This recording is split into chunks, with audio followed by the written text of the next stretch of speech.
ভাগ্য যেন শেষ মুহূর্তে মুখ ফিরিয়ে নিল ইরানের কাছ থেকে। মিশরের বিপক্ষে জিতলেই নিশ্চিত হতো বিশ্বকাপের নকআউট পর্ব, কিন্তু শেষ পর্যন্ত 1-1 গোলের ড্রয়ে সন্তুষ্ট থাকতে হয়েছে পারস্যের প্রতিনিধিদের। ফলে শেষ 32-এ সরাসরি জায়গা করে নেয়ার সুযোগ হাতছাড়া হলেও আশা পুরোপুরি শেষ হয়ে যায়নি। এখন নকআউটে ওঠার জন্য অন্য গ্রুপের কয়েকটি ম্যাচের ফলাফলের দিকে তাকিয়ে থাকতে হবে ইরানকে। যুক্তরাষ্ট্রের সিয়াটলে অনুষ্ঠিত জি গ্রুপের এই ম্যাচের শুরুটা ছিল মিশরের দারুণ। ম্যাচের মাত্র 5 মিনিটেই মাহমুদ সাবের গোল করে এগিয়ে দেন আফ্রিকার দলটিকে। গোল হজমের পর দ্রুত ম্যাচে ফেরার সুযোগ পেয়েছিল ইরান। 11 মিনিটে পেনাল্টি পেলেও সেই সুযোগ কাজে লাগাতে পারেননি মেহেদি তারেমি। তার নেওয়া শট দুর্দান্তভাবে ঠেকিয়ে দেন মিশরের গোলরক্ষক আহমেদ শোবেন। তবে বেশিক্ষণ পিছিয়ে থাকতে হয়নি ইরানকে।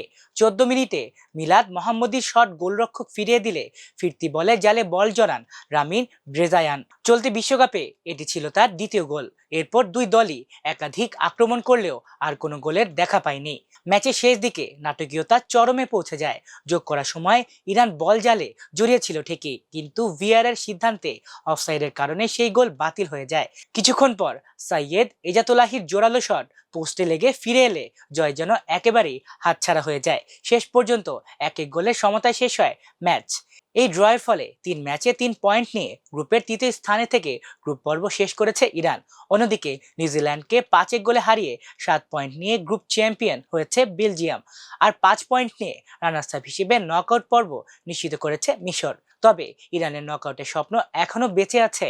অন্য গ্রুপের কিছু ফল তাদের পক্ষে এলে শেষ 32-এ জায়গা করে নিতে পারে তারা।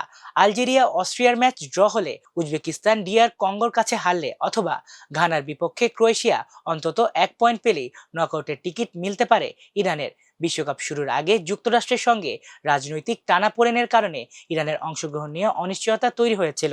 শেষ পর্যন্ত টুর্নামেন্ট খেললেও কঠিন পরিস্থিতির মধ্যেই গ্রুপ পর্ব পার করেছে দলটি।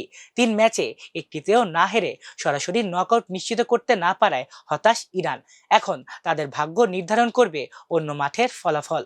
দর্শক, ফুটবল সহ অন্যান্য সব স্পোর্টসের আপডেট পেতে আমার দেশ স্পোর্টস ফেসবুক পেজ ফলো এবং ইউটিউব চ্যানেল সাবস্ক্রাইব করে আমাদের সাথেই থাকুন।